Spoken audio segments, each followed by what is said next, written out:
உச்சி மேல முடிஞ்சு வச்ச மறு கொழுந்து வாசம் உன்னுடைய பேர சொல்லி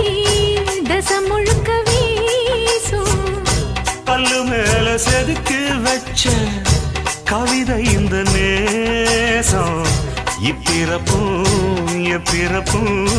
தொடரும் இந்த பாசம் சோரோ குடி நீரும் வேணாம் மாமா உன்னை பார்த்தாலே ஆறும் பசியாரும் தானாச மொழி கேட்டாலே ஒன்ன பிரிஞ்சிருக்க தன்னன் தனிச்சிருக்க அம்மம்மாடி அப்பப்பாடி என் மனசு ஒத்துக்காது செந்தூர பாண்டிக்கு ஒரு சோடி கிளி கூ